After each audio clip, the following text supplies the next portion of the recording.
안녕하십니까. 시네스토랑 지배인 서사무엘입니다. 안녕하세요. 시네스토랑 주예은입니다.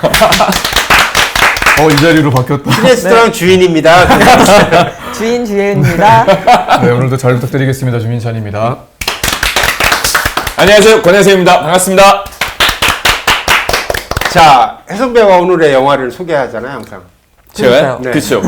오늘 소개해드릴 영화는 스티븐 스필버그의 자선적 영화 파벨마스. 파벨마스입니다. 파벨만스. 네, 드디어. 2022년 작년도 영화. 자전적 영화인데 제가 네. 잘못 말씀드렸네요. 네, 스필버그의 자전적인 왜 모른 척해요? 받아줘요. 자꾸 언론부터 넘어가시려고 그러세요. 왜 안 받아줘요? 자전적 영화입니다. 죄송합니다. 좀 받아줘요. 불하지 않고 저는 얘기하고 있습니다. 그러니까. 자, 스필버그의 어린 시절을 특히 이제 다뤘던 그게 안 영화이고. 저 지금 투명 인간이에요. 제가 오늘 보자를 또 왔습니다. 오랜만에 옆자리 왔습니다. 자, 스필버그의 어린 시절에 그 꼬마 때부터 고등학교 정도 시기에 어떤 그 영화에 대한 꿈, 뭐 이런 걸 다뤘던 영화고 굉장히 미국에서는 화제가 됐던 영화인데 사실 국내에서는 배급돼서 크게 이렇게 대중들로부터 사랑을 받지 못했어요. 그런데 뭐 어쨌든 아카데미상 후보에도 여러 올라가고. 후보에만 올라갔어요? 그렇대요. 7개 부문. 그럼 상은 못 받아요. 아 진짜? 되게 평이 좋던데. 평이 굉장히 좋죠. 평은 좋은데 반해서 대중들로부터 모르겠어요. 특히 이제 저도 이제 봤지만 국내 그러니까 영화를 좋아하는 사람들한테는 그렇게 막 이렇게 극장으로 달려갈 만하지 않는 듯한 느낌의 영화였어요. 그럼 미국에서도 막 극장에 달려갈 만한 영화는 아니니까 후보에만 오른 거 아니에요? 제가 데이터는 없지만 전체적으로 얼마의 어떤 관객을 동원했는지 모르지만 국내에서는 아무튼 크게 관객 동원을 하지 못한 영화였던 것 같은데, 근데 저는 이제 이 영화를 보고 이제 스필버그라는 너무 대가잖아요. 그러니까 저도 생각해 보면 막 재미있고 막 상상력 풍부하고 무섭고 우리가 생각할 수 있는 5만 가지의 영화를 다 했잖아요. 뭐 생각나는 영화들도 엄청 많은데. 그런 어떤 영화에 대한 꿈이랄까 그런 희망을 이제 줬던 감독이 이제 스필버그라는 감독이고, 워낙 영화에 뭐 지금 현재 이제 존재하고 있는 대가이기 때문에 그 감독님의 어떻게 영화를 시작하게 되었고, 그리고 이제 그런 과정을 보면서 너무 흥미롭고 너무 재밌게 봤거든요. 그래서 사실 저희들한테 이번 영화 또 추천도 해주셨잖아요. 네. 파벨마스를 하자고. 좋았던 것 같아요. 그래서 이제 이 영화가 이제 물론 이제 영화가 시작하면 어린 꼬마인 이제 세미, 이 영화의 극중에 등장하는 세미라는 꼬마에게 이제 영화를 아빠 엄마가 보여주는 장면부터 이제 영화가 시작되고, 이제 이 영화를 저는 보고 이제 배우들이니까 그런 질문이 또 떠오르더라고요. 그러니까 영화를 준비하고 있는 사람이거나 또는 영화를 하고 있는 뭐 우리들한테 과연 이 영화가 꿈을 주는 영화이냐, 희망을 주는 영화일까, 뭐 이런 문제, 영화를 보고 나서 그런 느낌, 그 부분에서 그런 느낌이 있었나요?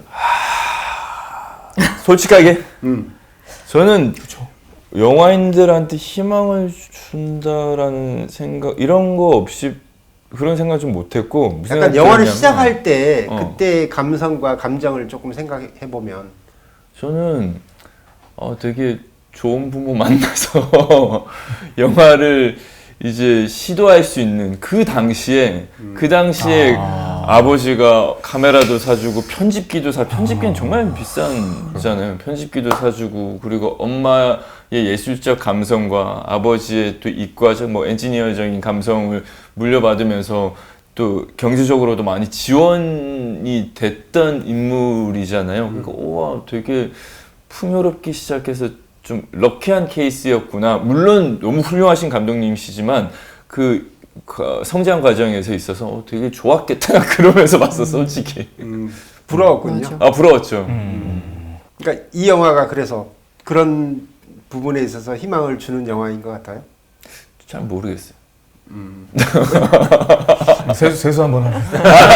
아니 진짜로 이게 구독 창의력도 있으시고 좋으신데 좀 그런 지원이 없는 상태에서 했었더라면 희망을 그런 생각 했을지 모르겠는데 환경이 되게 할 수 있게끔 지원화된 가정에서 시작했기 때문에 저는 그런 생각은 사실 못했어요. 그냥 워낙 훌륭하신 감독님이니까 이렇게 해서 이런 과정을 거쳐서 이런 작품을 하셨구나 뭐 이런 생각은 했었지만 저는 이게 희망적인지 아닌지에 대한 거는 오히려 우리 전에 했던 바빌론이란 영화에서 좀 더 그런 거를 생각해 볼 수 있었던 영화인 것 같고 이거는 그런 지점보다는 조금 더 그냥 영화를 사랑하는 어느 한 인물에 대한 이야기 같은 느낌이어서 저도 희망적이거나 아니면 반대로 뭔가 부정적인 생각이 들거나 이러지는 않았던 것 같아요.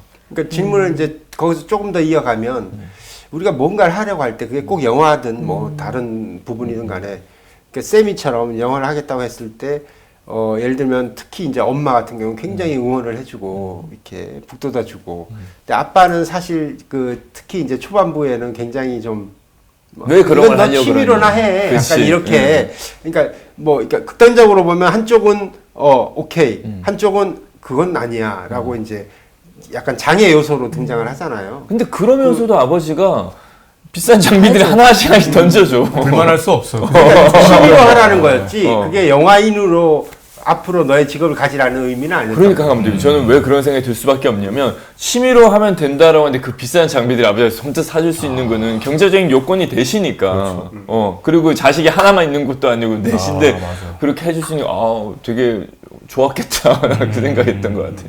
근데 영화 끝나는 시점에서는 질문이 이제 생각을 해보니까 오히려 저희는 우선 하고 있는 입장이니까 시작하기 전의 입장이 아니기 때문에 저렇게 선택해서 사는 이 일을 하고 있는 이유가 있구나. 나도 선택을 해서 이유가 있으니까 이걸 하고 있구나 싶어가지고 둘 중에 선택을 하자면 좀 더 격려 쪽에 가까웠다 느낌인 것 같아요. 난 마지막이 그리고 되게 좋게 끝났어요. 저도 이제 연극영화과를 나왔으니까 학부 때 단편을 만들어보고 연출을 하고 촬영을 하잖아요. 너무 저는 물론 연기 쪽에 더 관심이 많아서 그랬는지 몰라도 그 시나리오 쓰고 편집하고 촬영하는 게 너무 어렵게 느껴졌었거든요. 나 20대 초반에. 근데 그 자전적인 영화 안에서는 초등학생 때, 유치원 때인가? 초등학생 때 이미 만들어서 편집하고 중학교, 고등학교 때 그런 작품들을 만들어내는 거 되게 천재다. 그쪽으로 많이 발달돼 있는 뇌구조를 가졌구나. 그래서 대단하다 그런 생각을 하면서 보긴 했었어요. 민찬 배우는 옛날에 거슬러 가보면 영화를 시작할 때 어땠어요? 좋아요. 뭐 어떤 계기라든가 아니면 부모님의 뭐 반응이라든가 결과적으로는 다 뭐든지 우연으로 시작하는 것 같아요. 돌이켜보면 지금은 뭐 필연이라고 껴 맞출 수 있지만 이게 지금까지 제가 이 일을 할 거라고 상상하고 시작한 게 아니었거든요. 진심으로. 그냥 즐거워 보여서 발을 담궜고 한 달만 하자라고 해서 워크숍만 참여했던 게 지금까지 이렇게 번져버렸는데 물론 이제 포지션이 그게 다르지만 몇 살 때쯤이었죠? 20살이요. 네, 그러니까 이미 이 다른 거를 어쩔 수 없이 가려고 하는 상황이었다가 방학 때 이거를 우연히 공고를 보고 그냥 오디션을 지원했고 그럴 만한 또 깜냥도 아니었던 사람이었고요. 그래서 더 반대가 컸겠지만 근데 그게 돼버리는 바람에 한 달만 하다가 지금까지 온 것 같아요. 민찬 씨는 진짜 글도 쓰고 연출도 하고 연출은 뭐 편집도 하지 않아요? 편집은 잘 못해요. 네. 예은 씨도 하지 않아요? 시나리오 쓰고 연출하고? 그러니까 대단해. 나는 네, 못해. 뭐 걸작이 아니라 거의 맞아. 그냥 소소하게 하는 거니까. 약간 프로젝트. 나는 이제 뭐 과제로 시나리오 쓰란 가지고 이거 왜 나한테 시키는 거야 그러면서 막 되게 버겁게 썼었던 기억이 있거든. 근데 이거는 좀 운명론적인 것 같아요. 아까도 선배님 그 얘기 하셨잖아요. 이 친구가 생각보다 가지고 있는 인적 자산이 많은 거잖아요. 그래서 유전자도 좋은 유전자일 거 아니에요. 어쨌든 간에 예술적인 충만함도 있고 기술적인 것도 좋고 근데 그런 것도 무시 못하는 것 같아요. 저도 처음 시작했던 환경에서 그게 당연했지만 돌이켜보면 좋은 선생님한테 배웠었거든요. 정말 무서웠지만 근데 그게 지금 제 환경을 결정짓는 계기가 됐던 거 보면 초반에 어떻게 환경에서 놓여서 시작하느냐도 생각해보니 중요한 것 같아요. 스필버그가 그런 환경인지는 처음 알았죠. 그런 결정을 이제 했을 때 네. 부모님은 어떻게 해주셨어요? 엄마 같이 해주셨어요? 아빠 같이 해주셨어요? 거의 뭐 양쪽 다 미친놈이죠. 저는 그냥 이건 뭐 말이 안 되는. 왜냐면 학창 시절에 무조건 학교에 그런 상담으로 문제가 됐었던 친구였었어요. 그러니까 말썽을 일으키진 않는데 저희 시절에는 이게 뭐 국어 시간에 한 구절씩 이렇게 읽는 거를 하잖아요. 일어나가지고 한 구절씩 국어 시간 같은데 그걸 못 해가지고 막 도망가고 이랬던 아이였으니까 긴장해서 너무 떨려서. 막 오줌 지를 것 같고 그래서 그런 걸로 맨날 불려갔었어요. 부모님이 얘는 지금 심각하다. 그래서 당시에 유행했던 웅변학원이라든지 이런 안 다녀본 학원이 없을 정도였으니까 부모님이 지금 생각해 보면 어릴 땐 야속했는데 반대할 만 했겠다. 뭘 보고 얘를 이거를 시킬 수가 없는 상황이었으니까. 사실 우리나라 부모님들 어른들은 영화를 한다, 연기를 한다라고 해서 적극적으로 밀어주시는 분들은 5%도 안 될걸요. 저도 다 그럴 것 부모님의 같아요. 반대를 무릅쓰고 하는 거예요. 생각해보면 그런 것 요즘은 같다. 많은 것 같은데. 요즘 많아도 요즘은 좀 그래도 그렇게 많지 않아요. 많아도 30% 아니에요. 그치, 맞죠? 그럴 것 같아. 체감상. 왜냐면 너무 힘들다라고 그리고 생각하니까. 생각해 보니까 거기 극 중에 스필버그 시대에 물론 이제 미국이긴 하지만 부모님이 아빠 정도로만 반대하는 것도 많은 반대는 아니네요. 맞아, 생각해보니. 아니야.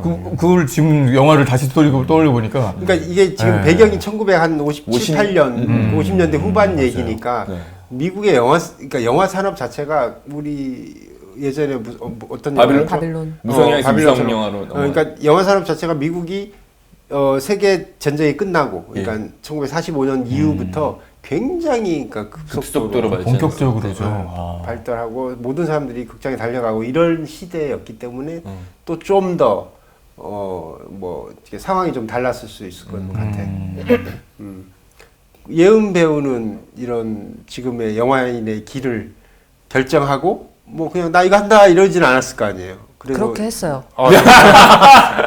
이게 가끔 물어보시잖아요. 어떤 계기로 하게 됐냐. 근데 사실 시작의 시점이 딱 명확하진 않은 것 같아요. 어쩌다 보니까 뭐 해볼까 해서 뭐 학원 뭐 그냥 다녀보다가 또 바로 사실 활동을 할 수 있는 건 아니니까.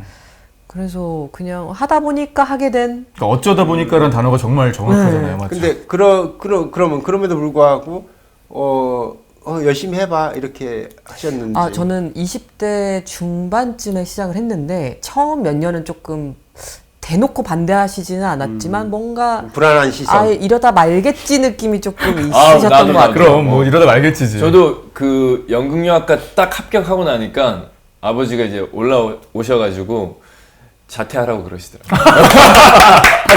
이제 하라는 게 아니라 자퇴하라고. 네가 이렇게까지 갈지 몰랐다고. 그러니까 저러다 말겠지 맞아. 하는 생각으로 그냥 냅뒀는데 맞아. 진짜 연극영화과를 들어가 버리니까 3월에 이제 보통 우리 개강을 하잖아요. 근데 2월쯤에 아버지가 2월 1월에 올라오셔가지고 자퇴하라고 제가 원래 그림을 했었거든요. 다시 그림 공부해서 미대로 가라고 그러셨었어요.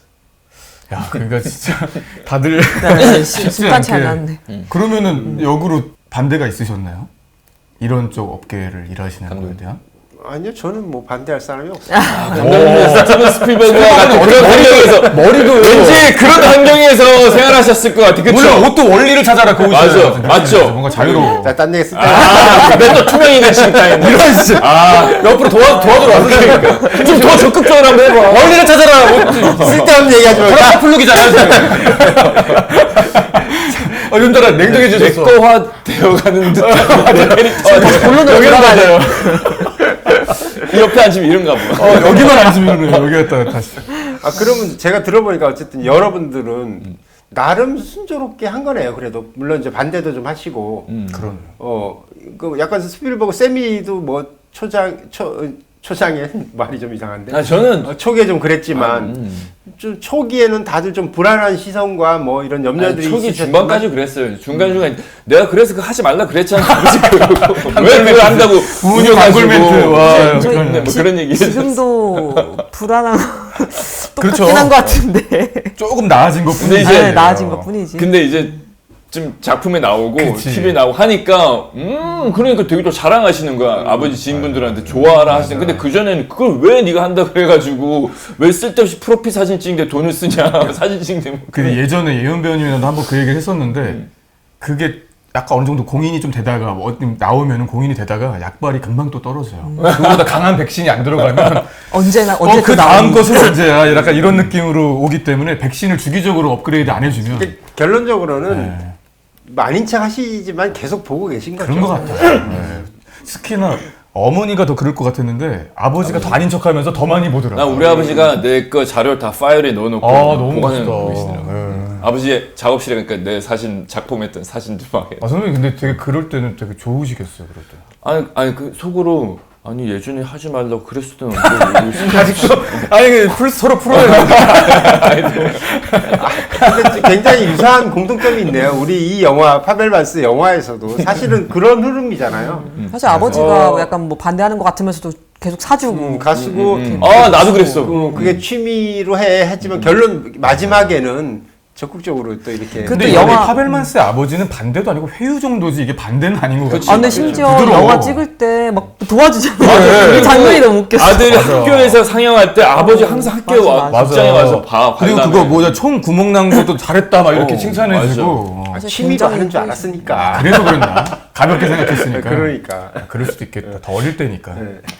이 영화 이제 세미가 처음으로 본 영화가 그 제가 제목은 생각 안 나는데 그 당시에 유명했던 지상 영화지. 최대의 쇼. 지상 최대의 쇼. 네, 지상 최대의 그 쇼. 영화 봤어? 아니요, 못 봤죠. 기차가 이제 유명한 충돌하는 영화거든요. 씬. 그러니까. 이 기차가 충돌하는 씬, 이제 자동차가 충돌하고 기차와 기차가 충돌하는 씬이어서 그 세미의 그 눈이랑 보셨죠. 굉장히 이 아이가 정말 영화라는 걸 처음 보는데 또 저렇게 기차가 충격적이야. 충돌하고 해서 굉장히 충격을 받고 이 아이가 약간 실어증 걸린 아이처럼 멍하게 있고 하니까 이제 막 정말 다독이고 막 이런 과정들이 엄마 아빠가 있었잖아요. 우리 이거 괜히 보여줬다라는 근데 표정. 전 그거 궁금했어요. 그때는 약간 뭐 15세 관련가 이런 것처럼 없었나 보지. 없었나? 생각. 근데 기억나는데 우리나라도 뭐 19세, 15세 된 게 그렇게 길지 않다 그러던데 역사가. 진짜요? 예, 들었었어요. 이거. 그럼 여러분 저는 솔직히 기억이 안 나는데 혹시 첫 영화 기억나세요? 나 기억나. 나는 첫 영화. 6살 때인데 근데 신기하게 스티븐 스필버그 감독님의 작품. 설마. 6살 때 1984년도에 84년도. 84년도. 맞아. E.T.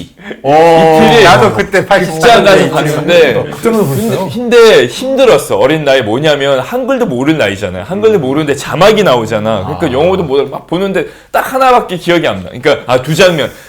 그 자전거 타고 하늘 나르는 거랑 이 손가락이랑 그리고 무서웠어 E.T.가. 그 선배님 시대 때 이거 옆에 무서웠을 자막이었죠. 나이잖아요. 어? 6살. 선배님 시대 때 오른쪽 세로 자막이었죠. 그건 기억 안 나. 그게 90년대 뭐 어차피 바뀐 세로로 거죠. 나오든 가로로 나오든 내가 한글을 모를 테니까. 자막이 세로 세로 자막이었어. 자막 맞아요. 세로 자막. 90년대부터 바뀌었어요. 그래서 사실 무섭고 집중을 좀 잘 못했던 기억. 근데 내 기억에 처음으로 극장을 왜냐면 그때까지 만화를 보지 영화를 보지 않거든. 부모님이 데려가신 거예요. 아니 내 그 태권도 학원에서 사부님이랑 친구들이 단체로? 대박. 운이 좋다. 근데 이티를 극장에서 본 건 이티를 너무 처음 행운이다. 스티븐 스필버그 감독님의 작품이 내 첫 영화예요. 근데 E.T.를 보기는 했어요? 영화를? 그럼요. 봤어요. 안 봤어요. 진짜? 아유, 안 봤을 수 있다니까. 그치 태어나기도 헐헐헐헐. 아니 이제 근데 한 번 너무- 정도 보잖아요 보통. 네, 유명한 이제 장면들은 이제 알고는 있는데 통째로. 그럼 기억나요? 전 영화관 기억이 안 나요. 저도 기억이 안 언제 나요. 기억이 잘 안 나요. 야, 근데 또 신기한 게 나는 기억 안 난다. 그러니까. 두 번째 영화관에서 만화 말고 영화를 본 게 또 인디아나 존스야. 아버지랑 같이. 대박이다. 그것도 스피븐 네, 스필버그. 맞잖아요. 그러니까 자기 흥행작 중에 하나인 건데 그것도. 이게 스필버그의 영화가 워낙 대작이 많고 정말 몇 편씩은 봤을 거예요. 아마 굳이 영화 일반인들도 아마 몇 편씩은 봤을 것 같고 저도 E.T. 저는 무섭게 봤다 그랬지만 저는 좀 그때 어른이어서 그러니까. 좀 재미있게 봤어요. 그때 너무 신기하게 성인이셨을 때 아니에요? 그거 좀 부러워요. 이티를 너무 극장에서 재밌게. 보는 거. 나는 토요미 영화에서 조스를 본 기억이 있는데 그때 잠을 못 잤어. 조스 봤어. 한동안 너무 무서워가지고 맞아. 너무 잔인하고 너무 무서워서. 한동안 해변도 안 갔어요. 진짜로 정말. 바닷가 다 그 상어가 나올 거라는 생각. 아, 조스바가 왜 나왔는데? 어, 조스바가 맞아. 조스 그 흥행에서 그치 나온 맞아 거예요. 맞아. 그리고 그 실제로 조스라는 영화 때문에 블록버스터라는 단어가 정립이 됐다고 하더라고요. 처음으로 도입된 게. 근데 그럴만 하잖아요.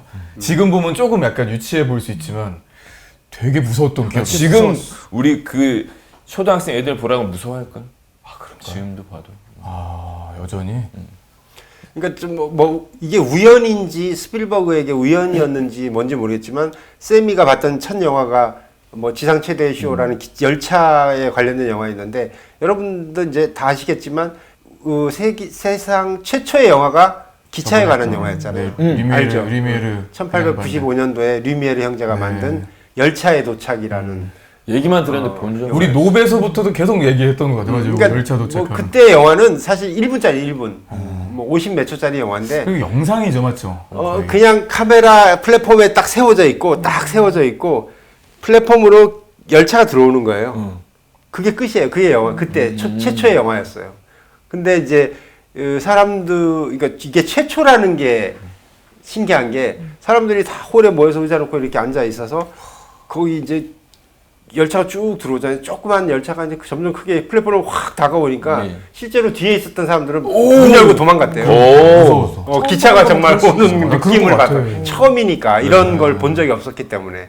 그러니까 아무튼 제가 하고 싶은 얘기는 약간 그런 이 스필버거가 이렇게 세계 최고의 감독이 되었고, 근데 자기가 본 첫 영화가 이제 열차에 관한 영화였는데 세계 최초의 영화가 열차 영화였잖아요. 그래서 나는 참 오묘하게 마치 무슨 오마주처럼 이렇게 맞아 떨어진 게 굉장히 신기했었거든요. 그리고요. 그랬다고. 나는 이야기 할아버지처럼. 나는 그 기차 충돌하는 장면 보고 차에서 사람이 타고 있는데 이제 날아가는 장면이 나오잖아. 대박이 아니에요. 그래서 난 와 저거 아이가 보면 되게 무서워서 잠을 못 잘 텐데. 그리고 저는 너무 마네킹 표현하던데. 근데 근데 저는 2023년에 지금 그 장면을 봤는데도 잘 만들었어. 되게 뜬금없이 저기 뭐 날아가는 느낌 들어서 놀랬어 진짜. 맞아.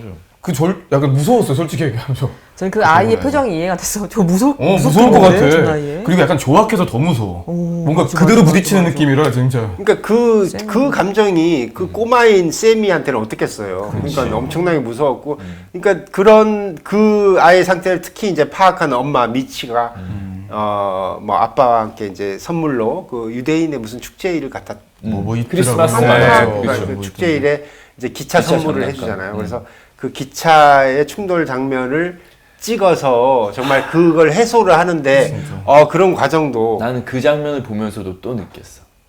이 부잣집 아들이니까 그 비싼 지금도 그런 기차는 너무 비싸. 그래요? 엄청 나 비싸지. 그거 있었는데. 우와. 아니 진짜 그건 집은 가난했는데 있었어. 아니 근데 유행이었어, 그 기차 그거 되게 들어온 거. 디테일해. 딱 봐도 그리고 사이즈도 굉장히 크던데. 그래요? 그 유행. 엄청 비싼 장난감. 근데 진짜 그거 보고 비쌀 것 같았어요. 왜냐면 자동으로 그게 또 아니 갔잖아요. 그 시대 때는 진짜 그랬을 거. 그리고 1950 자동으로 년이. 그 아, 큰 장난감을 아닌데? 놓을 수 있는 공간이 있는 거잖아. 그러네. 나 너무 현실적으로만 가는 거 아니 같은데. 맞는 근데 뭐 진짜 그렇죠 뭐 집이. 저는 그 처음에 충돌 그거 하고 놀래가지고 이제 부모님 막 내려오잖아요. 그때 그 엇갈린 반응도 너무 웃겨요. 아빠는 이거 막 비싼 건데 왜 내 장난감 느낌으로- 함부로 다루냐.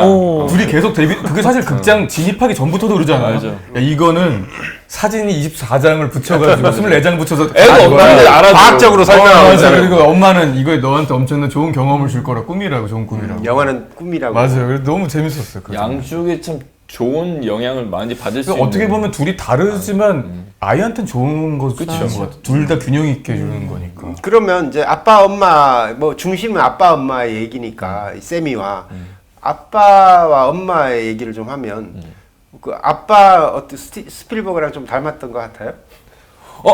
스필버그는 엄마 아빠의 성향은 반반 닮은 것 같아요. 그러니까 그 우리 만드는 영화들 봐도 뭐 과학 영화나 뭐 주라기 공원이나 이런 영화는 되게 과학적이잖아요. 그리고 정서적으로 풀어낸 영화, E.T. 같은 경우는 E.T.도 그 당시 만들었던 그 E.T. 모여 만들어서 움직인 과학식이지만 아이와의 정서 교감하는 자체가 거는 상상력의 또- 극치죠. 그렇지. 정말. 그러니까 되게 좋은 영향을 흡수해서 성장하신 분인 것 같다는 생각이 들었어. 근데 그 아버지의 성격이나 뭐 영화에서 보여준 아버지 버튼은 저는 굉장히 합리적인 사람이었던 것 같아요. 그렇게 느꼈어요. 저는 그러니까 그렇게 좋은 반대하는 아버지지. 사람 아니야. 그거는 그 정도면 난 훌륭하다 생각해요. 굉장히 좋은 아버지지. 그리고 심지어 약간 존중하면서 회유하잖아요. 이걸 막 하지마 이런 느낌도 더 그거보단 이게 어쩌겠니라는 식으로 물어보고 청유형으로 물어보고. 아이들 앞에서 엄마와의 또 애정 표현도 맞아. 되게 자연스럽게 맞아, 하시고.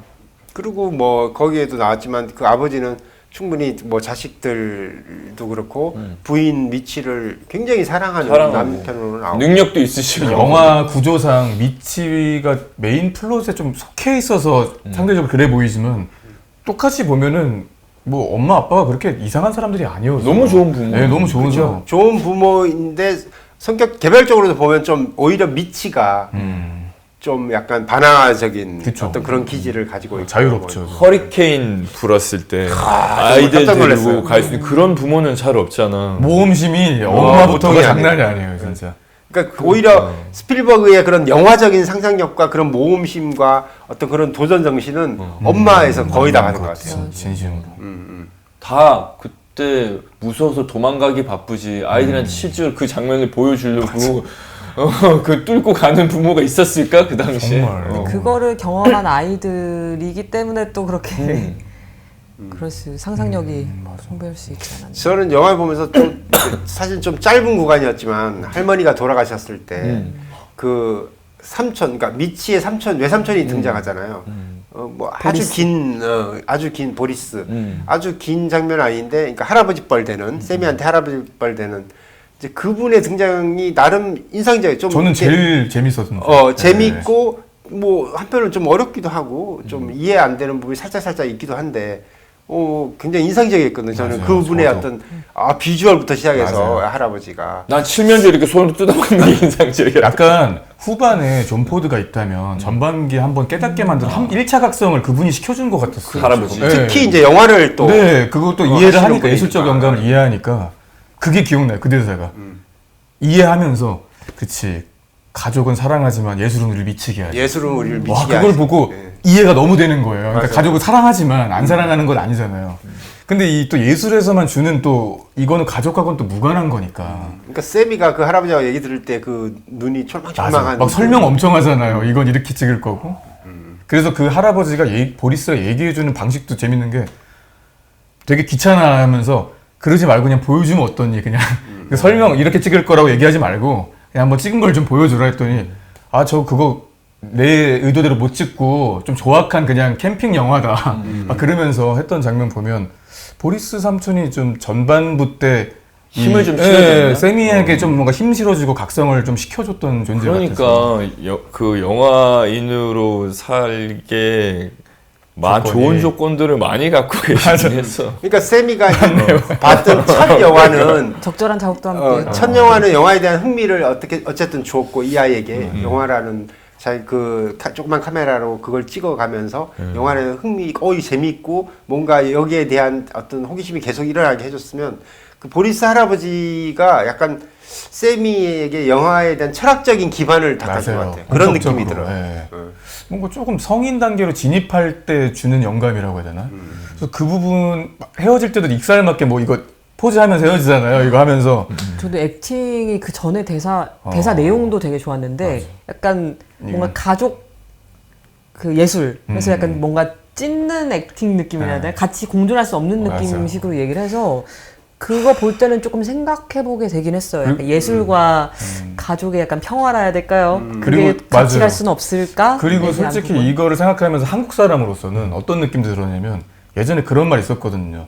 그 나쁜 삼촌, 나쁜 이모는 없다고. 예를 들면 그 삼촌 이모 자기 자식한테는 엄한 거예요. 예를 들면 그래서 저희도 옛날에 친척 형이 있으면 우리 어머니 보고 우리 이모가 얼마나 나이스하고 하라는 거 다 시켜줬다고 자기 어릴 때 먹을 거 많이 사주고 엄청 엄하시거든요. 그러니까 근데 우리 어머니도 이모가 되고 삼촌이 그치, 되면 그치. 그렇게 되고 자기 조카한테는 자식한테 또 안 또 그래. 그러니까 맞아. 그걸 보면서 미국일 수 있지만 그 보리스도 자기 자녀나 이럴 때는 그렇게 나이스하게만은 안 될 수도 있겠다는 또 약간의 그런 생각도 왠지 들면서 결혼 안 하시고 살았을 것 같은 그럴 것 같아요. 캐릭터인 것 같아. 아니면 한번 갔다 왔거나 영화와 또는 예술에 대한 심취해 있던 할아버지고 그런 길을 또 걸었기 때문에 충분히 이 호기심 많은 꼬마 세미를 어떻게 보면 응원도 해주고 하지만 얘야 이건 만만치 않은 거다. 뭐 가족과 예술 공존하기 힘들다 뭐 이런 얘기도 한 것처럼 당신이 다 겪었을 어떤 얘기이기도 하고 사실 그분이 등장할 때는 기인처럼 등장했는데 생각보다 대화할 때는 그래도 잘 통하더라고요.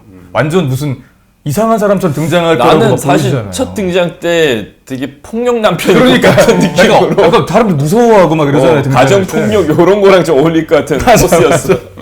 또 엄마가 꿈 꾸고 그 다음날 나타난 거죠. 맞아. 그렇죠. 예지몽 같이. 근데 그거는 실제로 그리고 그랬을까? 엄마가 문 열어주지 말라 그러잖아. 어. 못 다들 들어오게. 무서워하잖아요. 어. 이렇게.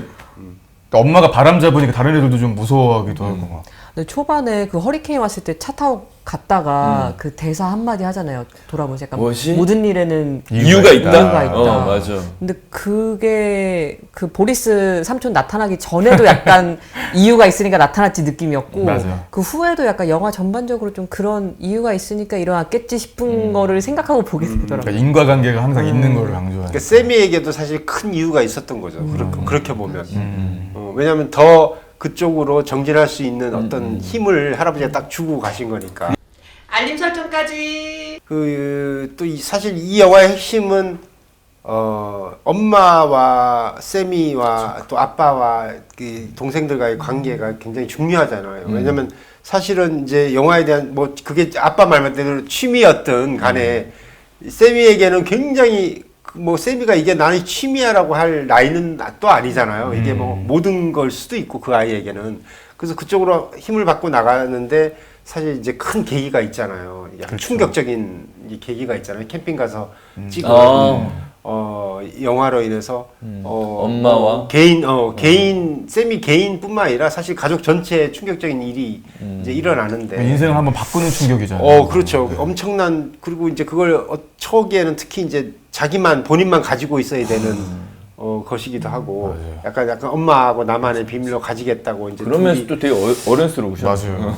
이제 그런 관계들을 보면서 정말 이 세미가 사실은 그건 이제 삶이 곧 영화일 수도 있지만 아닐 수도 있는데 그게 저는 영향을 줬다고 보거든요. 무조건이죠. 네, 세미에게. 전반기, 후반기에 상처가 이렇게 있으면 전반기 때 아주 큰 상처잖아요. 그리고 생각 외로 그 사건을 겪으면서도 성장한다는 느낌이 있었어요. 어머니한테 되게 연출도 멋있었지만 그 어머니 혼자 이렇게 조용히 말로 안 풀고 다락방에 이렇게 들어가게 만들어서 보게 만들고 그냥 나오잖아요.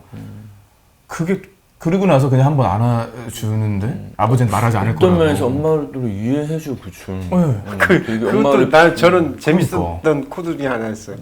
막 그 이혼 얘기 한창 하고 이제 막 심각하게 꼬마 여자 아이도 막 달렸는데 오빠 방에 와서 그 이해했어. 나 그게 정말 이해되더라. 그거. 영화 편집하고 있어. 오빠 지금 이런 상황에서 맞아. 이 단란한 이거 해변가 이거를 편집하고 있을 수 있냐 했는데 영화에 미쳐있는 지금 이 약간 상황에 이해했어요. 근데 좀 그래서 저는 오히려 아까 방금 말했던 그 장면이 뭔가 사력 있고 철든 아들의 모습이라기보다는 이렇게 말로 설명을 엄마가 이랬잖아라고 말을 못하는 사람인 거야. 그래서 약간 영상으로 약간 대체한 그 느낌. 말하는 말로 또 겁이 못하니까. 나서 엄마가. 그래서 약간 영상으로 보여준 느낌이어서 그래서 오히려 그 벽장 다시 나왔을 때 엄마가 거의 무너지는. 말 안 할게. 아빠한테 말 안 그러니까 한다고. 저 오히려 그 장면이 되게 약간 좀 소름 돋았어. 맞아요. 그렇게 말을 하는. 되게 그렇더라. 그리고 제가 얘가 영화에 미쳐 있는 장면 같은 것들도 많이 나와서 그게 그거 대표적이지 않아요? 막 가족들끼리 심각한 상황인데 그 상상으로 이렇게 이혼하는 장면을 상상하면 찍어야지라고 생각하는 거 보고 보통 배우들이든 이 예술가들이 이렇게 양가적인 게 있어서 가장 심각한 상황에 근데 이 상황을 감정을 기억해야지. 담고 싶다 이런 것도 있잖아요. 배우들이 그런 거 있지 않아요? 저는 솔직히 아버지가 이제 4년 전에 돌아가셨을 때 임종을 치렀는데 아버지랑 저만 둘만의 시간이 있었을 때 아버지 의식을 잃고 감정이 슬프잖아. 근데 진짜 내 가족 중에 한 명이 세상을 떠날 때 이런 감정이구나. 이걸 기억해야겠다라는 슬픔과 동시에 그런 생각도 있었어. 그리고 우리 아버지 때문에 제가 이제 눈물이 나는데 우리가 연기를 할 때 내 가족이 돌아가시는 장면을 연기해야 되는 순간이 있을 때 막 무너진 눈물. 근데 사실은 그렇게 눈물이 그런 눈물이 흐르는 건 아니구나. 내가 눈물이 나면서도 이 감정은 내가 사실은 기억하고 있어야겠다. 그거는 이제 아마 연기하는 사람들은 반사적으로 직업병이기 맞아. 때문에 그런 생각이 들 거예요. 마찬가지로 그 영화에서 그 쌤이 걔는 이제 영화에 미쳐있는 인물이니까 이런 장면들을 내가 담아내야겠다라는 생각이 들지 않았을까? 심지어 어렸을 때 이사해서 집으로 들어올 때다 동생들은 쉬마렵다고 하는데 아빠한테 패킹하는 거 찍어야 된다고. 디렉션을 주잖아.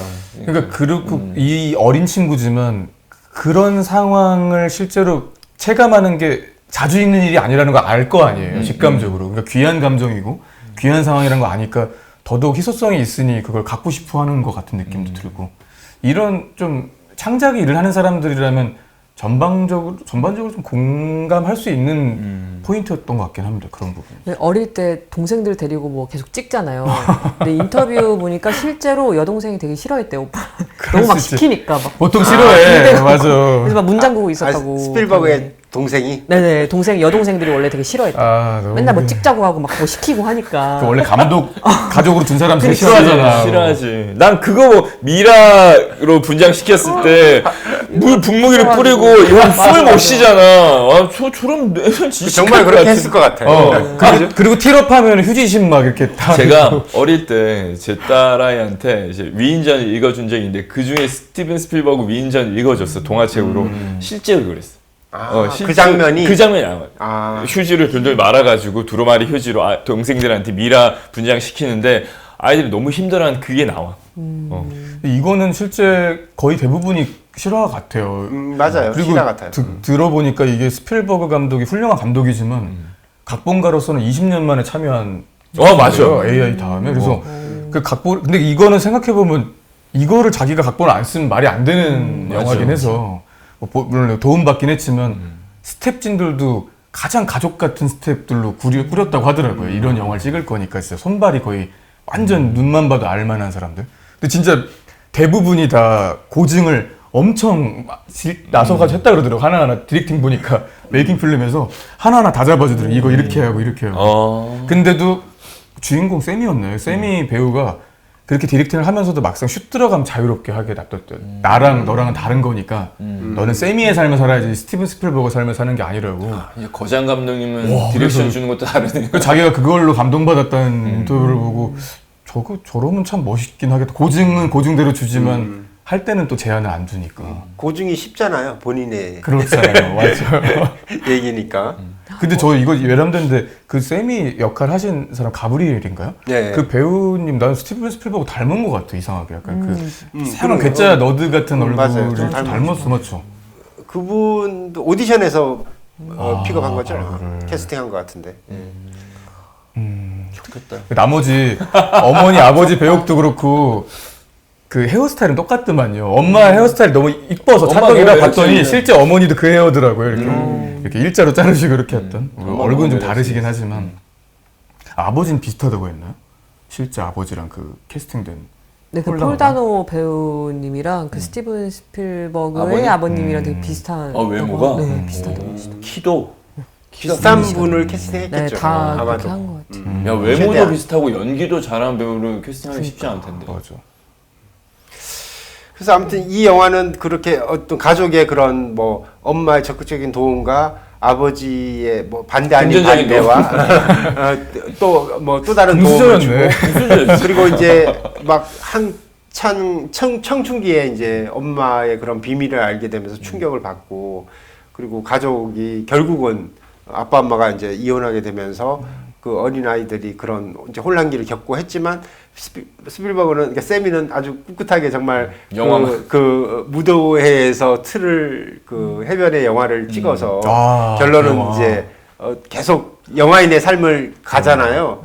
이제 그런 장면에서 친구들과의 관계 뭐 처음에 왕따도 당하고 이렇게 해코지도 당하고 하면서, 근데 그 영화를 보면, 그러니까 스필버그가 천재적이라는 걸 느낀 게, 뭐 이 영화가 거의 자전적 영화라고 아까 했듯이 그 본인을 괴롭혔던, 세미를 괴롭혔던 두 친구를 담아냈던 그 영화에서 로건이었나? 맞죠? 네, 로건이란 친구는 정말 어떻게 보면 영웅적으로 제일 미워할 만한 친구인데도 제일 멋있게 만들어줬어요. 모든 그 장면과 마지막 엔딩까지 그 친구를 부각시켜줬고, 그리고 또 다른 친구 그 체드는 약간 나쁜 놈. 으로 만들어져 있잖아요. 거기에서 보면 좀 찌질하게 나쁜.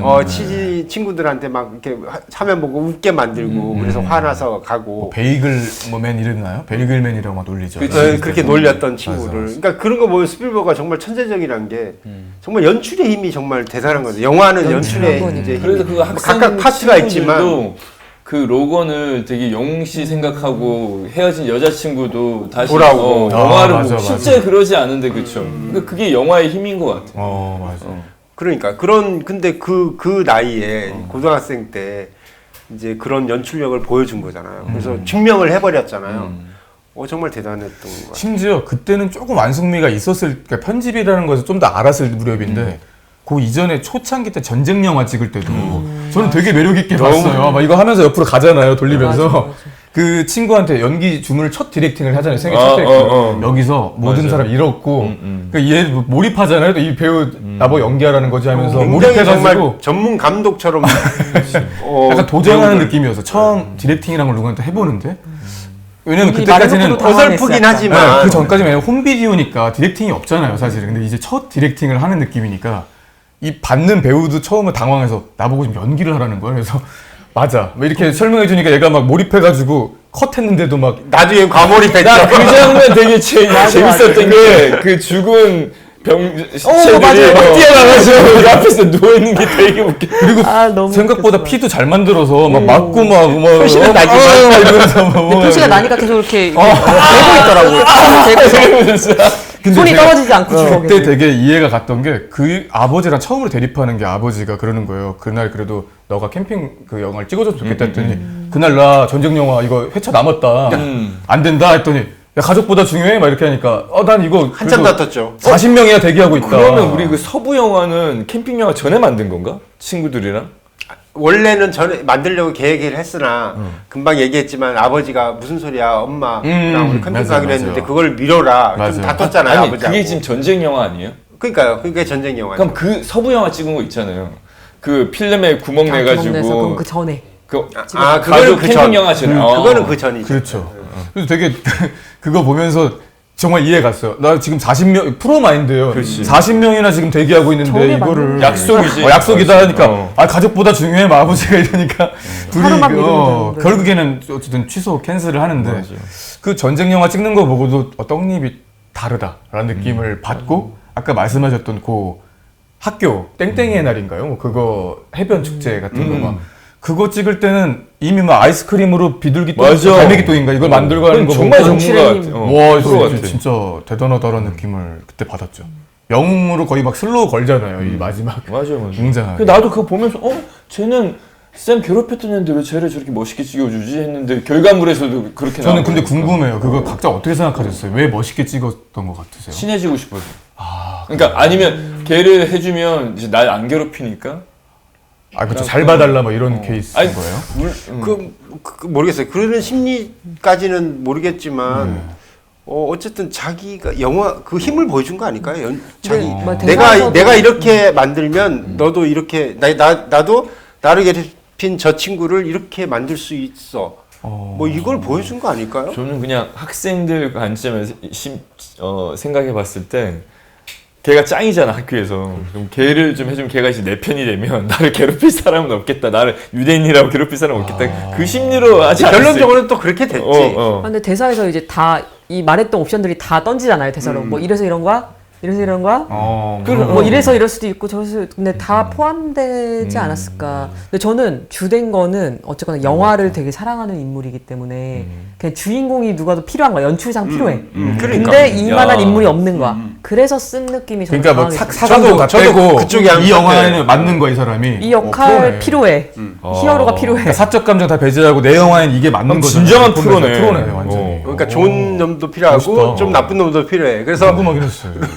로건은 좋은 체드는 놈이 된 거고 체드는 나쁜 놈이 된 거야. 근데 이게 실화로서 되게 재밌는 기능인 게 나중에 알아보니까 마지막에 그거 하잖아요. 뭐 모르지 또 내가 너 영화에 그걸 나중에 이 얘기를 영화를 만들지도 뭐 말하지 말라 그러잖아요 자기가. 그렇지. 근데 그게 실제 경험담이고 결국 영화로 만들었잖아요. 난 파벨만스로. 그거 보면 오래된 복수야. 보고 그분도 이제 스티븐 스필버그 씨랑 할아버지가 됐을 거잖아요. 그렇죠. 로건도 진짜 그 대박이야. 울었잖아. 우는 나 이런 거 얘기하지 말라 그랬는데 이게 전 세계적으로 퍼지겠어. 아니 그러니까 빅픽처에 오랜 시간을 공들여가지고 결국에는 영화로 만들었어. 웃으면서 볼 수 있을 때쯤 이제 지금은 뭐 할아버지. 사실은 막 찌질한 모습을 보였잖아요. 제발 이거 하지 마. 근데 실제로 그렇더라고요. 파벨만스를 만들었던 것도 원래 더 빨리 만들 수 있었는데 이 어머니 치부잖아요. 그래서 어떻게 보면 그래서 어머니 돌아가신 다음 만들려고 안 만들었대요. 아 진짜? 그래서 어머니인가가 아버지가 5년 전, 어머니가 2년 전에 돌아가신 다음에 이거 하벨만스 제작에 착수했다고 하더라고요. 그러니까 진짜요? 그 얘기 네. 그 얘기 이제 저 넘어가려고 했는데 그 방금 우리가 했던 그 고등학교 그때 만든 그 영화는 정말 스필버그의 정말 제가 보기엔 정말 천재적인 연출력을 보여주는 거예요. 짧은 영화에서. 그리고 이제 그 전에 사실은 우리가 있었던 얘기지만 엄마 미치에 관련된 캠핑 영화는 사실 가족들이 자 캠핑 같은 거 보자 하고 편집할 때 그게 살짝 넘어갔는데 그때 이미 스필버그가 세미가 엄마와 그 이름이 뭐였죠? 베니의 관계를 미묘한 이미 알았던 거예요. 눈치를 이미 다 챘다는 거죠. 이미 그런 둘과의 어떤 장면을 찍어놓은 걸 보면서 이거는 정상적인 게 아니다라고 근데 생각을 진짜 했고 어떤 관계라고 생각하세요? 연인 관계였죠. 연인 관계 맞아요? 나는 이미 그때 연인 관계였죠. 그냥 혼자 상상을 할 수도 있을지 모르겠지만 스티븐 스필버그 아버지가 베니 아닐까라는 생각도 좀 했었어. 왜냐면 막 그 베니가 또 편집기인가 카메라 또 팔려한테 선물해주고 아빠의 마음으로 저러는 건가라는. 사실 어떤 면에서는 더 아빠 같은 느낌도 있어요. 좀 친구 같은 아빠라고 해야 되나? 근데 영화의 진정상 또는 뭐 나중에 밝혀진 거로는 그건 아닌 것 같고 이제 그래서 그때 이제 온 가족이 함께 영화를 봤잖아요. 근데 거기에는 즐거운 모습, 평화로운 모습만 있었고 스필버그가 세미가 그 장면을 삭제를 했단 말이에요. 빼고 모두가 본 거였고. 행복한 그리고 모습. 약간 감독판이 아니죠. 감독판이 아니죠. 가족판이었죠. 가족판이었고. 가족 개봉판이고. 그리고 이제 나중에 엄마 조용히 손잡고 그 옷장 안에 넣고 무삭제판. 그때 틀어준 10대 때 이미가 본능적으로 영화는 거기에는 예술이다. 그런 장면들, 감독판. 그 둘이 이렇게 나오는 그런 장면들을 혼자 보게 했잖아요. 그런 것도 보면 정말 천재적이잖아요. 이것도 너무 천재적이에요. 근데 왜냐면 저는 진짜 궁금한 게 근데 진심으로 그게 연인이면은 미치가 정말 너무 대담한 거 아니에요? 가족 그 모임에 대놓고 데려와서 거기서 그러니까 자기는 저는 이게 궁금한 게 미치가 정말 연인이 아닌데 오해 받아서 받을 수도 있겠다라고 미안하다고 한 건지 진짜 불손한 행위를 마음에 있는데 아니라고 변명한 건지가 저는 모르겠더라고요. 이미 사랑하는 관계였죠. 였던 그래요? 거죠. 이미 사랑하는 관계였는데 그게 아무리 그렇게 안 비춰지려고 해도 이제 이미 영상으로 계속 남는 이 잡힌 모습에서 근데 너무 대담한 거 본능적으로 아니에요? 세미가 느낀 자식들 거죠. 다 가는 저는 데에서 그렇게 약간 명시된 뭔가 너랑 나랑 사랑하는 사이라고 말은 안 했지만 나도 그런 거 같아. 서로 살 때 느끼고 그치. 있는 서로 약간 자주 보고 하면서 그래도 불명확한 느낌의 사랑하는 감정이 있는 사람이었는데 영상을 보니까 내 모습이 저 사람 앞에서 저렇구나에 좀 놀란 누가 봐도 느낌의 사랑에 빠진 표정으로 눈빛이고. 생각을 해가지고 약간 그걸로 오히려 명확해진 거. 내가 진짜 베니를 사랑하나? 근데 이걸 아들이 이걸 발견해서 나한테 보여준다고에 충격받아서 약간 그 아버지가 1차 전직할 때 베니를 데리고 엄마가 가잖아요. 결국은 반대하죠. 데리고 가잖아요. 아빠가 안 데리고 간다 했을 다른 때, 직원으로 맞아. 데리고 가잖아요. 그래서 아무튼 그 영화 가족 캠핑의 영화도 봤을 때 우리가 동일하게 찍은 예를 들면 백컷의 영화를 어떻게 편집하느냐에 따라서 전혀 다른 작품이 되어버린 거잖아요. 그러니까 이미 이때 이 열 몇 살이었을 때 그러니까 스필버그는 이 영상으로 묘기를 부릴 줄 알았던 거죠. 아까 그 무도의 해변의 영화에서의 그쵸. 그런 연출과 맞아. 이제 어떤 사람을 영웅으로도 만들고 찌질하게도 만들어버리고 무섭기도 하다 근데. 그리고 또 똑같은 그 백컷을 가지고 어떻게 편집하느냐에 따라서 전혀 다른 색깔의 영화가 되어버리는 걸 보여준 거잖아요. 그 나이에. 그래서 정말 그런 건 대단하다라는 생각을 했어요. 감독이 정말 올바른 방향으로 성품을 잘 잘하지 않으면 그런 면들이 무서울 수도 있겠네요. 보여주고 싶은 면을 확장해서 편집을 해버리면 그거 무서울 수도 있는 거니까. 그 있잖아요. 우리 예능 프로그램 그러잖아요. 그 어떻게 편집해서 약간 악마의 만드느냐에 편집이란 따라서 말도 악마의 있고. 편집이. 쇼미더머니 같은 거 보면 막 그렇죠, 맞아. 한마디 한 건데 그걸 막 이렇게 해가지고. 그러니까 이제 또 그 이제 그래서 본격적으로 몰입하고 아버지의 이제 지원도 받고 해서 2차 각성이 존 포드 감독과의 만남이잖아요. 그렇죠, 거의 그러니까 최종적인. 1차 각성은 그 할아버지와의 보리스 느낌이고. 만남이었다면 정말 이제 본격적으로 어떤 프로의 세계로 넘어가는 각성이 이제 존 포드와의 정말 짧은 만남인데 그런 계기들도 있었어요 혹시? 그러니까 시작하고 하다가 당연히. 이제 시작을 하다가 한 단계 내가 좀 이렇게 도약하는 그런 각성을 준 계기들이 있었나요 혹시? 작품. 아니 그게 작품이든 사람이든. 전 무조건 있었던 것 같아요. 거의 시기마다 한 번씩.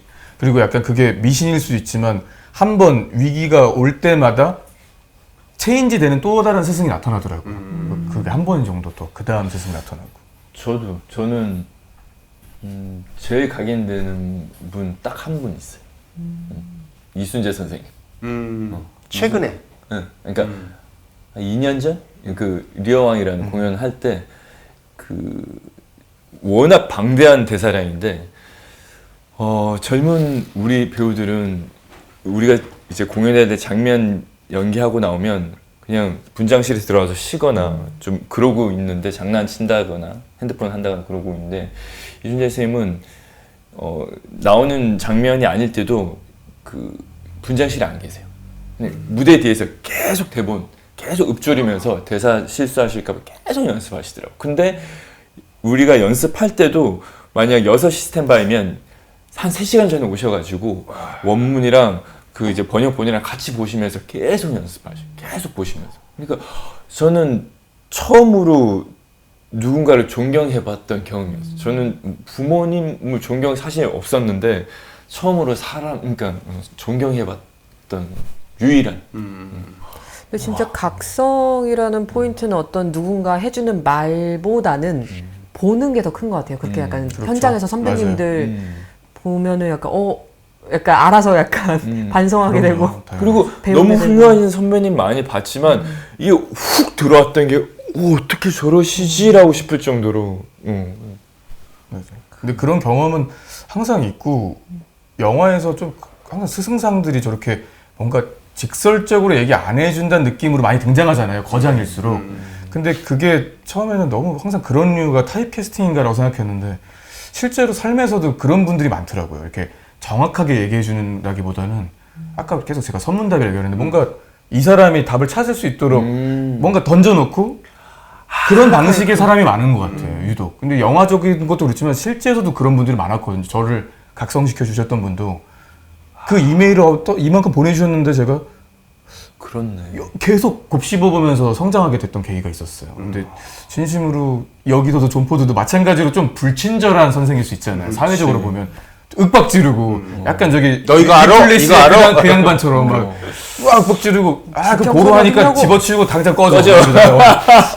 그런 거 보는데도 스필버가 그 진위를 아니까 감사합니다 하고. 표정이 확 좋아지잖아요. 그래서 그게 형식은 구려도 진위가 느껴지면 아이들도 아는 것 같아요. 이게 정말 찐으로 얘기하고 있는 거니까. 근데도 어렵긴 하더라고요. 이렇게 막 영화를 막 엄청나게 파고든 사람이 아니면 그 말을 스필버가 난 놈이죠. 거기서 세미가 난 놈이죠. 고장 감독님한테 놈이라고 하는 거예요? 세미는 뭐 어리니까. 뭐 어떡해. 모르는 양반인데. 내 옆에 앉아야겠어. 이런 말은 좋아. 대담해졌어. 다음에 우리 옆에 여기 앉아. 자리를 계속 바꿔가야 되는데. 사실은 뭐 그게 엔딩 장면이잖아요. 존 포드 감독하고 사실은 저거 이해될까 말까 뭐 그런 맞아요. 어떤 그런 어휘로 그런 톤으로 얘기를 해줬는데 스필버그 그러니까 세미가 굉장한 영감을 얻고 이제 이렇게 아주 유쾌하게 가는 모습으로 영화는 엔딩은 끝이 나는데 사실은 이제 이 영화가 이제 시작부터 끝까지 사실은 저는 뭐가 더 나올 것 같은 느낌이었어요. 사실. 더 나오면 이거로 넘어가야 되죠. 그러니까 이 영화가 길었는데 사실은 맞아요. 영화가 2시간 반인데 긴 영화인데 그 호흡이 왠지 안 끝난 것 같은 느낌은 맞아, 들더라고요. 맞아. 그러니까 볼 마인드에서 때는 끝나. 길었다라는 느낌은 분명히 들었으나 근데 내용상 호흡은 더 있어야 될 것 같은 느낌? 맞아. 난 사실은 아쉬웠어요. 그 이후의 얘기가 더 재밌을 것 같긴 해. 막 이티 만드는 과정, 조스 만드는 과정. 뭐 다음이 이렇게 궁금해서 더 약간 이렇게 끝난다고 어. 느낌이었던 것 같아요. 근데 보통 이제 그 이유는 이미 흥행한 다음부터니까 사람들이 많이 알잖아요. 인터뷰 때 많이 했었고. 그리고 한편으로는 좀 이제 이건 제 생각이지만 그대로 아까 말씀하셨다시피 끝난 듯이 안 끝나잖아요. 그게 스필버그가 아직 나는 현역이다라는 느낌을 주는 느낌도 들어서 저희 개인적으로서는 뭔가 뒷방에서 제작만 하는 늙은이가 아니고 여전히 난 이 나이에 이제 또 늙은이라고 하는 건가요? 노인이라고 했다가 노인네라고 안 하고 다행으로 알겠습니다. 스필버그 양반 내 옆에 앉는 걸로. 그래서 저는 그분을 존경하는 이유가 그런 제임스 카메론 감독님도 그렇고 여전히 나는 늙으면 당연히 누굴 양성하는 쪽으로 가는 게 아니라 여전히 난 현역에서 뛰는 사람이야라는 걸 보여주는 것 같아서 존경하는 것도 있단 말이에요. 이순재 선생님. 그렇잖아요. 그래서 그런 분들을 제가 존경하고 저도 그런 거를 항상 추구하는 사람이기도 한데 그런 면에서 스필버그가 이 영화가 안 끝나는 게 여전히 난 진행 중이라는 느낌이 들게끔 만드는 뭔가 아직도 소년 같은 느낌이 있고 이 영화 비하인드 영상을 보는데 신나서 찍더라고요. 정말 막 그 애기처럼 막 그 너드한 모자 하나 쓰고 막 야 이거 이렇게 하는 거야 막 우리 엄마 같아 막 이러면서 되게 막 얼마나 재밌겠어. 본인 얘기. 그러니까요. 야, 우리 엄마 살아서 온 것 같아 막 이러고 있더라고요. 근데 그걸 보니까 여전히 이 사람이 현역인 이유가 있고 여기서 등장한 세미가 여전히 할아버지인데도 그 세미일 수 있겠다는 생각도 들더라고요. 그러니까 나이만 든 거지. 이 사람이 전혀 늙어 보이지 않는다는 느낌을 제임스 카메론 감독님만큼이나 느꼈던 것 같아요. 이 사람 진짜. 좀 마지막 장면에서 그 영화의 톤을 다 보여준 느낌? 이렇게 마지막에 나가서 걸어가는데 이렇게 틸업하지. 올라가지고 이제 틸업하잖아. 지평선 밑으로 내리잖아요. 그래서 맞아. 티도 되게 어설프게 하는데 그게 매력 있죠. 그래서 그 전에 바로 전에 그 대화가 있고 난 후에 전포드 그렇게 감독 보여주는 얘기 거 보고 그대로. 너무 그 장면 너무 소름 돋았어 진짜. 너무 걷는 것도 감동받았어. 마마지기 뭐 정말 많은 걸 보여주죠. 그리고 어떤 저런 텐션으로 영화를 찍었겠구나의 느낌을 그치, 확 맞아. 받아가지고 너무 마무리가 인상적이었다. 자, 파벨만스의 우리의 이야기도 마무리하면서 뭐 이 어쨌든 영화인으로서 뭐 인상적이었던 장면이라든가 뭐 아니면 뭐 이렇게 딱 바뀌었던 부분 있을까요? 저는 우선 대사로는 아까 다 언급이 됐던 장면들이긴 한데 그 보리스 할아버지. 삼촌 왔을 때 나눴던 대화들. 대화들. 그런 저희가- 대화도 있었어요. 그러니까 할아버지가 야, 사자의 입에 너 머리를 넣는 맞아요. 거는 넌 용기고. 그건 용기야. 하지만 그 머리에서 사자가 너의 머리를 착살내지 않는 거는 그게 바로 예술이야. 뭐 이런 얘기 또 할아버지가 했던 것 같아요. 그래서 그 장면은 약간 퍼즐을 누르고 약간 고민을 해볼 법한 내용들이 좀 나왔던 것 같아서 그래서 예술 분야에 저희가 있으니까 맞습니다. 약간 틀린 말은 아닌 거 맞는 말을 하는 것 같은데 또 있는 그대로 받아들이면 좀 뼈 아픈 얘기인 것 같기도 그리고 하고 너무 어린 아이에게 하는 네. 말치고는 맞아. 센 말들이었어. 근데 이 아이가 정말 뛰어난 아이니까 다 알아듣는 것 같아요. 그러니까 우리 때 그 나이면은 뭐 맞아. 뛰어놀 생각이나 하지 뭔 말하는지 그리고 뭐 어떻게 알아듣겠어. 그 할아버지 저 말이 무슨 얘기인지 네, 잘 못 잡을 텐데, 그러니까요. 그죠? 그 내용을 저한테 대입해서 또 생각을 해보면 우선 예술 직업적으로는 하고 있지만 우선 가정을 꾸린 상태는 아니기 때문에 공존의 의미. 그 가족이랑 이걸 자꾸 약간 반대 둘 다 가져갈 수 없다는 듯이 좀 얘기를 하는 것 같아서 약간 뭔가 좀 고민을 하게 되는. 아니면 선택할 거면 감수해라. 뭐 약간 이런 네. 느낌이 아니면 있는 거. 그 삼촌이 본인이 그렇게 못했으니까. 그렇게 못했으니까 얘기한 것이 아닐까. 그럴 그렇게 수도 가지고 갈 수 있는 사람들도 많지 않을까. 그래서 실제로 약간 그런 느낌도 있어요. 삼촌 나도 힘든 거 알아. 그때 나도 해봤는데 안 되더라고. 너도 그러니까 잘할 수 있을지 모르겠지만 힘들다는 걸 알아두긴 해. 그치. 약간 이런 느낌. 뭐 해결해주는 느낌까지는 아니고 같이 고민해주는 삼촌 같은 느낌이긴 했는데 저는 이게 영화가 바빌론 때랑은 좀 다른 의미로 제 직업에 대해 생각해보게 되는 계기가 되더라고요. 바빌론 때는 어떻게 보면 되게 화려한데 또 추악한 면까지 다루는 느낌으로 이 업계를 보여줬다면 이 영화는 사실 어두운 면이 많은데도 불구하고 그걸 막 어두운 톤으로 다루진 않는 것 같거든요. 이게 자전적인 얘기여서 그런지는 모르겠지만 그래서 되게 사실 이거를 보고 저도 친구들 나눠보다가 알게 된 건데 뭐 영화 같은 경우가 막 빛의 예술이다 뭐다 막 이런 얘기 하잖아요. 근데 이 사람이 가지고 있는 아까도 어머니가 돌아가신다는 이 영화를 제작한 것도 그렇고 되게 어떻게 보면 꺼내기 싫은 어두운 쪽의 얘기일 수 있는데 이런 얘기조차를 담고 가져야 빛처럼 좀 그러니까 별 같은 느낌이었어요. 그러니까 밤하늘이 까매야 별이 빛나니까 좀 영화를 이렇게 만들 수 있고 좋은 작품을 만들 수 있으려면 결국에 상처가 있고 힘든 것까지도 이렇게 승화시킬 수 있는 재능이라고 해야 되나? 사실 아까 선배님이랑도 우리 중간에 얘기했지만 슬픈 일이 닥쳤을 때 그거를 나쁜 의미라기보다는 좀 승화시키려고 하잖아요. 되게 연기적으로 뭔가 도움이 된다면 저는 그게 윤리의식만 바른 쪽이라면 힘든 어떤 경험이나 이런 것들도 다 자양분이라고 확실히 예술적으로는 승화시킬 수 있는 것 같은데 스티븐 스필버그가 딱 그런 거를 좋게 승화시킨 책에서 제일 유명한 사람 중에 한 명이 아닌가라는 생각이 들긴 했어요. 이 영화 보고. 저는 물어보신 질문에 부합하는 답이 아닐지도 모르겠는데 저는 딱 두 장면이 사실은 좀 기억에 많이 남아요. 시각이 좀 전 약한 편이거든요. 청각보다는. 그 두 장면이 다 엄마인데 엄마가 캠핑장에서 자동차 조명 아래에서 춤췄던 장면이랑 그리고 외할머니가 돌아가셨을 때 침대에 누워서 엄마를 끌어안고 맞아. 그 우는 장면이 되게 기억 남는 게 일반적이지 않잖아. 그리고 이렇게 누워 있어. 여동생이 엄마 다 비치니까 막으려고 그러고 엄마 왜 이러냐. 근데 그 외 가족들은 되게 흐뭇하게 바라봐.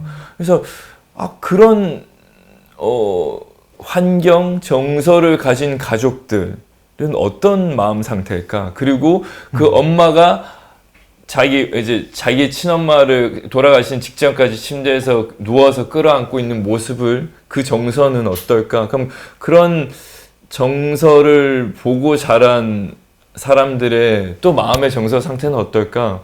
되게 자유로운 것 같았었어요. 맞아요. 그러니까 저는 개인적으로 제가 경험해보지 못했던 자유로운 환경, 근데 그게 되게 아름다워 보였던 것 같아. 그래서 저런 정서를 갖고 연기를 하면 참 좀 더 풍성하게 우리가 표현해낼 수 있지 않을까 뭐 그런 생각 좀 했었던 것 같아요. 그러니까 분명한 거는 세미가 물론 아버지의 영향도 굉장히 많은 부분이 있겠지만 그의 예술적인 감각과 유전자는 어머니한테 오로지 받은 것 같은. 그러니까 이 영화 느낌이 들어요. 메인 플롯이 엄마랑 비밀이 더 많고 어쨌든 좀 그런 것 같아요. 어쨌든 중심이 엄마 쪽에 영감을 좀 많이 받는 설정으로 나올 수밖에 없는 게 실제 그런 것 같고. 근데 가족 구성원들이 다 너무 나이스해. 맞아요. 그 여동생 중에 또 뿔테 안경 쓴 여동생 있잖아요. 그게 아빠 같아. 네, 약간 맞아요, 약간 맞아요. 뭔가 불만이 있는 듯 하면서도 편집하는 거 이거 내일 보여주기 전에 봐줘 했더니 또 들어와서 봐주고. 그거 이거 좀 외람된 건데 저는 좀 이 톤보다 좀 좋았던 게 그냥 생뚱맞지만 그 여자친구 재밌었어요. 그러니까 같이 기도하면서 우리 또 내일 기도하러 가자. 여자친구! 또 기도하러 가자. 그게 신선했고 되게 확실히 좀 막 한기 여자친구 씨는 또라이 같아. 중간에 십자가 막 보여주잖아요. 막 입맞춤 하려는데 십자가 보여주고 막 그런. 솔직하게 얘기해봐요. 너 여자친구 어땠어요 캐릭터? 또라이 같던데? 진짜 깜짝 놀랐어요. 무슨 얘기가. 캐릭터. 그 캐릭터. 되게 그 장면이 저는 근데 되게 재밌는 장면 중에 하나긴 했어요. 둘이 기도하면서 입맞춤까지 가잖아요. 첫 키스를 하나님께서 기도하면서 쌤 옷을 벗길 것 같은 느낌. 그리고 마지막에 엄마 때문에 이제 이게 안 되고 내려가면서 그 여자애가 내일 또 기도하자. 그게 너무 기도하고 또 쌤 옷을 벗길 것 같은. 결국에는 무도회인가요? 무도회 할 때 그 여자애 갑자기 정색하면서 목걸이 풀고 찬지 얼마 안 됐으니까 환불하라고. 또라이야. 진짜 나는 이게 어떤 의미인지도 좀 그랬고 좀 뭔가 신선해서 좋긴 했는데 되게 진짜 여자애가 그 감정이 정말 뜬금포구나라는 생각도 좀 들었어요. 근데 그 캐릭터 보고 어디까지가 실화일까를 생각을 해보긴 했어. 저 인물이 정말 되게 근데 맞아, 그 맞아. 인물도 되게 쿨하게 표현해줬어. 근데 스필버그 스스로 생각해낸 사람일 수도 있잖아요. 여자아이가 드레스 입으니까 훨씬 더 풍채가. 우리 그 캐릭터를 얘기를 안 하고. 그러니까 갑자기 생각났어요. 그 사람 재밌었거든요. 우리가 놓치고 간 건데 그 아들이 엄마의 그런 사실을 알았는데 나중에 이제 그 비밀이 유지되다가 결론은 나중에 엄마가 아빠한테 고백하잖아요. 근데 그 전에 아빠가 그걸 알았을까 알고 몰랐을까? 있었지. 알고 있었지. 그런가요? 난 알고 있는 거 아빠가 진짜? 계속 알았을 알고 것 있는 것 같아, 같았는데. 근데 그럼 그냥 알고 있으면서도 너무 아닐 사랑하니까 거야라고 참고 있었다. 아니 그랬던 아닐 것 거야가 아니라 아닐 거야가 아니지 않아? 그럼. 그래서 사실은 처음에 그런가? 베니를 안 데리고 가려고 하지 않았을까요? 그리고 그 시어머님, 그 아빠의 시어머님도 경계하잖아요, 베니를. 맞아. 얘가 맞아. 우리 아들 가정에 뭔가 흠을 낼 것 같다는 직감이 있으니까. 역시 촉이 있어. 그러면 배우님 말씀대로 이 아빠가 아닐 거야가 아니고 정말 맞다라고 느끼면은 저희 아까 부모님들이 얘기했던 것처럼 이러다 말겠지 심정으로 지켜본 건가요? 아니면 뭐 언젠가는 그래서 해야 될까? 시도를 와이프한테 얘기하지만 그 이사할 때 데리고 가지 않겠다라고 처음에. 왜냐면 근데 그 초반에 엄마가 몰랐던 미치가 것 그 얘기를 고백했을 때 애매하다. 전혀 충격받지 않더라고. 근데 왠지 중간부터 알지 않았을까? 처음부터는 몰랐을 그러니까 것 나는 같아요. 이게 처음부터 정말 완전 알았다고. 처음부터. 처음부터는 확신은 아니지만 뭔가 좀 김새? 그런, 근데 그거는 또 나 혼자만 생각일 수 있으니까. 그리고 부부는 모를 수가 없어. 왜냐면 여자, 나도 남자는 지가 알았을 거라는 짐작이 가더라고요. 그 포인트에서. 맞아. 더 슬퍼. 왜냐면 너무 정말 너무 그냥 이렇게 받아들이고 그랬어? 라는 느낌으로 왜냐면 보통 처음 알면은 그렇게 반응을 하지 못하지 않아요. 그리고 아버지가 상대적으로 엄마에 비해서 이성적이잖아요. 엄마는 굉장히 감성적이고 이성적이니까 어떻게 이 가정을 잘 끌고 가면서 이걸 완만하게 해결할 수 있을까라는 생각으로 가지 않았을까? 기본적으로 아버지가 미치 너무- 엄마를 너무 사랑해. 맞아. 아니, 한편으로는 그 생각도 들었어요. 이제 너무 사랑하니까 본인이 채워줄 수 없는 거를 이제 그치. 베니가 정서적으로 채워주니까 예. 그냥 그렇게 그걸로 유지해 가는 만족- 거예요. 예. 그 우리 근데 와이프가 선만 또 안 행복했으면 넘는다면- 좋겠고. 그러니까 그 이상 선만 안 넘으면 캠핑장에서도 아빠는 불 킬 때 아이들 다 글로 넘어가잖아. 베니한테로. 나무 베니가 근데 매달- 매력이 있죠. 맞아. 매력 있지. 친구 말을 같은 재밌게 느낌. 하고. 맞아, 재미있고 위트 있고 사람을 끄는 능력이 좀 있죠. 근데 그렇게 되면 좀 슬프다. 근데 선을 안 넘는다는 보장이 없잖아요. 사실 그치. 사람 관계를 하는 게 그걸 어떻게 여기까지만 해라고 해서 할 수는 없는 문제. 아들한테는 그렇게 얘기했잖아요. 너가 상상하는 그런 선까지 안 갔다. 뭐 그렇게 주저앉아서 얘기. 뭐 육체적인 선은 안 넘었을지 모르고 마음에서는 너무 이미 뭐 엄마를 사랑한다고 고백했잖아요. 그 아버지가 한번 없으면 폭발할 안 된다고. 때도 있었잖아요. 막 소리 지르고 거기 의자에 털썩 주저앉아서 풀샷으로 보여주던 장면 같은 경우도 그 아빠. 근데 아빠가 저도 어머니가 너무 충동적이고 뭔가 너무 센서티브해서 그렇지 저는 아버지도 감성적인 사람 같아요. 이게 무던하지만 감성이 없는 사람 같지는 않거든요. 생각보다 그러니까 그럼 어머니가 이제 너무 안 감정이 받아주겠지. 화신이라 그렇지. 근데 아버지도 맞아 털썩 주저앉아서 이렇게 의자에서 이렇게 맞아. 보고 있을 때 되게 억눌려 있던 것이 터진 것 같은 느낌도 좀 들었었고 오히려 안쓰러워 보이기도 했어요. 그 무미건조한 느낌 자체가. 안쓰럽지. 네, 막 저는 모여라는 것보다. 미치 역할은 당연히 너무 배우분 너무 좋았는데 오히려 폴다노 분 나도. 너무 매력적으로 나도 너무 배우분이 매력적이고. 너무 나도, 매력적으로. 예, 진짜. 목소리 톤도 매력적이고 약간 허스키 보이스. 그분이 다 받쳐줘가지고 맞아. 날뛰는 것 같아요, 다 배우들이. 그분이 너무 중심을 잘 잡으셔가지고. 매력 있었어. 그리고 베니도 그만큼, 베니 카메라 건네주는 씬은 너무 재밌잖아요, 그 장면은. 그냥 진심으로. 뭔가. 아무 말도 하지 못하지만 근데 그리고 약간 미워할 수 없는 이 아이의 매력이 엄마를 있어. 너무 사랑하고 있는데 네. 이 아이 챙겨주고 싶은 근데 이 아이는 알아. 그리고 그런 거. 안고 나서도 뭐 이렇게 지폐 맞아. 이렇게 넣어주지 않았어요. 그렇지. 그래서 넣어주지. 그 사람은 약간. 근데 나는 진짜 그게 좋았어요. 난 내가 쌤 입장에서 봤을 때 능욕당한 것 같아. 사기꾼 같은 느낌이야. 여기 추고 가는 게 난 너무 싫었을 것 같아. 알림 설정까지. 자 오늘은 스필버그의 자전적인 올맞다. 스타트가 자 있네. 오늘은 스필버그의 자전적인 영화 파벨만스라는 영화에 대해서 우리 함께 얘기해봤습니다. 이제 영화에 대한 꿈과 엄마의 그 어린 쌤이에게 했던 말처럼 영화는 꿈 같은 거란다라는 얘기를 했는데 사실 많은 영화인들뿐만 아니라 많은 꼬마 어린 많은 사람들에게 영화에 대한 꿈과 희망과 뭐 스필버그의 어떤 성장기 그다음에 정말 대감독의 어떤 어떻게 영화를 시작했나 이런 부분들을 우리가 다 잘 살펴보고 느낄 수 있어서 참 좋았던 영화 같습니다. 자 감사합니다. 고맙습니다. 네. 감사합니다.